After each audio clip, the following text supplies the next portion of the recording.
Welcome to Cold Brew Finance's U.S. End-of-Week Deep Dive, covering market moves in indexes, sectors, stocks, and global markets for Friday, February 28, 2025. Kicking things off, I'm Max Profit. Key indexes were mixed this week. The Dow 30 Index gained 412.88 points to 43,840.91, showing a very strong positive trend.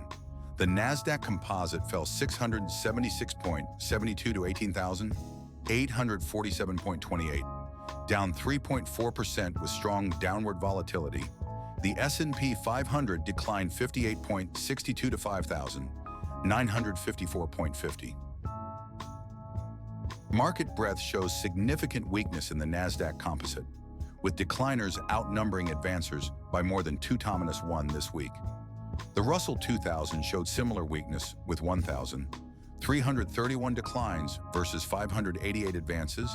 The Dow 30 maintained slightly positive breadth with 16 advances versus 14 declines.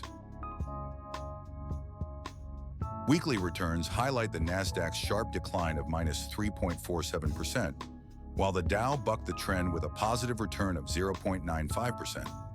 Month to date, all major indexes are in negative territory, with the Russell 2000 showing the largest decline at -5.45%. Looking at longer-term performance, the Nasdaq Composite leads with a 10-year annual return rate of 14.27%. The S&P 500 and Dow follow with roughly 11% and 9.2% respectively. The Russell 2000 trails with a 5.78% annual rate over the same period. Checking out best and worst performing equities, I'm Penny Stock. Interactive Strength leads the pack, up 1.57 to 2.57. Following closely is Santech, gaining 0.96 to 1.61, with strong upward volatility and a solid positive trend. PepGen rose 1.78 to 3.15, closing up 3 consecutive weeks. Looking at weekly returns, Interactive Strength posted a 157% gain, while Santech showed impressive strength with a 147.6% return. PepGen followed with nearly 130% weekly gains, though its year-to-date performance shows a 16.9% decline. Annual performance metrics show Organogenesis with a 77.9% one-year return, standing out among the top performers. Most others show significant yearly declines, with Enveric Biosciences down 77.5% over 1 year and nearly 99% over 3 years. Among large caps, Erie Indemnity climbed 44.61 to 428.7, showing very strong upward volatility. Fair Isaac jumped 188.24 to 1,886.35, while West Pharmaceutical Services gained 21.43 to 232.34, despite showing a very strong negative trend. Weekly returns for large caps were more modest, but still impressive. Erie Indemnity led with an 11.6% gain, followed by Fair Isaac at 11%. West Pharmaceutical Services added 10.1%, though it's down 32% month to date. Fair Isaac shows remarkable long-term performance, up 48% over 1 year and 300% over 3 years. Cincinnati Financial gained 30% in the past year, while West Pharmaceutical and AES both show negative returns across all measured timeframes. SUNation Energy plunged 0.92 to 0.29, hitting a new all-time low with strong downward volatility. TransCode Therapeutics dropped 6.9 to 1.98, while Saks Parente Golf fell 0.45 to 0.21, both recording new historic lows. The weekly losses were severe, with SUNation Energy down 76%, TransCode Therapeutics falling 75.4%, and Saks Parente Golf declining 68.5%. iCore Connect extended its losing streak to 4 weeks, dropping 61.8% this week.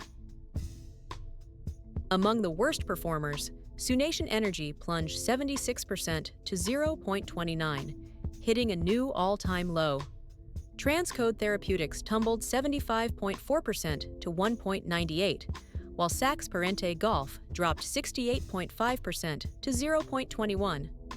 iCore Connect fell 61.8% to 0.78 after 4 consecutive down weeks, and SAGE declined 60.3% to 1.21.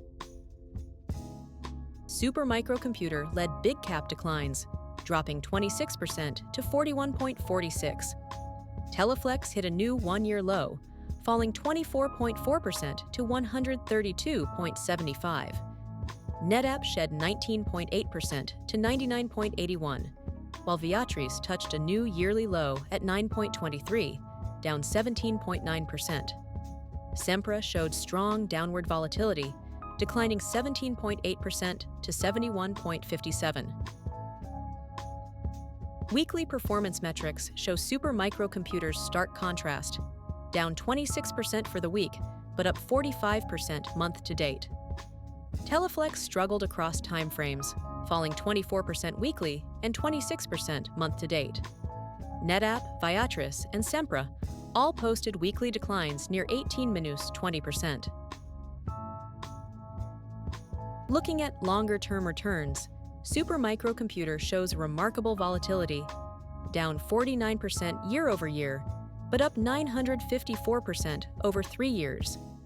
Teleflex has struggled consistently, down 41% annually and 60% over 3 years. NetApp and Sempra show modest gains over multiple timeframes despite recent weakness. And now on to U.S. sector performance, where financial services leads with a strong 2.7% gain and a very strong positive trend. Real estate followed with a 2.1% increase, marking its 4th consecutive weekly gain. Healthcare gained 1.7%, while consumer defensive, up 1.2%, achieved a new all-time high. Market breadth shows mixed signals across sectors. Healthcare notably shows significant weakness, with 780 declining stocks versus 291 advances. Real estate displays strength, with advances outpacing declines across all timeframes. Financial services shows strong monthly breadth despite daily weakness. Weekly returns show financial services leading at 2.8%, followed by real estate at 2.1%. Consumer defensive continues its impressive run with a 1.3% weekly gain and notably strong month-to-date performance at 5.6%. Year-to-date, financial services leads at 7.8%. Long-term performance shows financial services dominating with a 29.4% one-year return. Over the 10-year span, it leads with a 165% total return. Real estate shows relative weakness with a negative 3-year rate of return at minus 1.3%.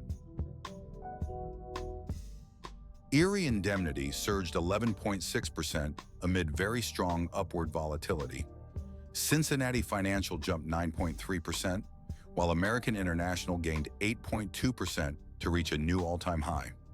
Travelers Companies and Allstate both showed strong upward momentum, rising 7.6% and 7.2% respectively. Erie Indemnity leads weekly returns at 11.6%. American International shows impressive month-to-date gains of 12.6%. Year-to-date, American International leads the group with a 13.9% return, showing consistent strength across all timeframes. Erie Indemnity shows remarkable long-term performance with a 393% 10-year return. Allstate and Cincinnati Financial both delivered strong 10-year returns above 180%. American International, despite recent strength, shows more modest long-term gains at 50% over 10 years. The technology sector led declines, dropping 4% with strong downward volatility. Communication services fell 2.5%, while consumer cyclical declined 2.1%. The utilities sector slipped 1.4%, despite maintaining a very strong positive trend. Energy barely moved, up just 0.13%. The technology sector led declines, dropping 184.45 points, minus 4%, with very strong downward volatility. Communication services fell 9.11 points, minus 2.5%, while consumer cyclical lost 37.22 points, minus 2.1%. Despite broader weakness, energy managed to edge up slightly, closing higher for the fourth consecutive week. The week's returns highlight technology's minus 4% decline, while month-to-date losses were led by consumer cyclical at minus 9.4%. Communication services posted a minus 6.3% month-to-date return. Energy bucked the trend with positive returns across all timeframes, including a 3.3% gain month-to-date. Long-term performance remains strong for technology, with a 19% one-year return and nearly 200% 10-year annual rate. Communication services shows 29.6% one-year gains, while energy lags with just 6% one-year returns despite recent positive momentum. Supermicro computer led declines, falling 14.61 points, minus 26%. NetApp dropped 24.66 points, minus 19.8%, amid strong negative trends. Palantir Technologies lost 16.43 points, minus 16.2%, while on Semiconductor and Dell Technologies both declined over 12%. Weekly returns reveal substantial declines, with Supermicro down 26% and NetApp falling nearly 20%. Despite the weekly losses, Supermicro shows strong month-to-date gains of 45.4%, while in Semiconductor's year-to-date decline reaches 25.4%. Long-term returns highlight Palantir's impressive 247% one-year gain. Supermicro shows robust three-year performance at 955%, despite a 49% one-year decline, on semiconductor lags with negative returns across multiple timeframes. Finishing our program off with a look at global shares markets, I'm Liquidity. Spain led global markets this week, rising 88 cents to 36.8, marking its seventh consecutive weekly gain and a new yearly high. The ETF displays a very strong positive trend. Spain's strong performance is reflected in its returns, with a month-to-date gain of 9.4% and year-to-date return of 16.2%. Hong Kong shows promising momentum with a 6.6% month-to-date gain, while the United Kingdom and Austria both maintain steady positive trajectories. Looking at longer-term performance, Spain shows impressive 22.6% annual returns. Turkey stands out with an exceptional three-year return of 83.1%, averaging 22.3% annually. Despite recent weakness, Austria maintains steady growth with positive returns across all time frames. Among underperforming markets, Indonesia fell sharply, dropping 1.64 to 15.96, marking a 9.3% decline and a new yearly low. Brazil and South Korea both showed significant weakness, falling 5.3% and 5% respectively. Thailand recorded a new yearly low amid increased downward volatility. Indonesia's decline has intensified, with a concerning month-to-date loss of 12.8% and year-to-date drop of 13.6%. Thailand shows similar weakness, with a 7.7% monthly decline, while New Zealand faces mounting pressure with strong downward volatility. Long-term performance shows Indonesia struggling with a 29.2% annual decline and 34.4% loss over 3 years. Brazil and Thailand both face significant challenges, down 27.7% and 10.7% respectively over the past year, reflecting persistent market weakness. Thanks for watching. I'm Max Profit, along with my AI co-hosts Penny Stock and Liquidity. Please like, subscribe, comment, share. Cold Brew. Finance is an experimental project with market reports written, narrated, and delivered totally by AI, with market data kindly provided by financialmodelingprep.com. Always seek professional financial advice before making any investment decisions. Check into the channel daily for coverage of stocks, crypto, currency, and commodities. Thanks for watching.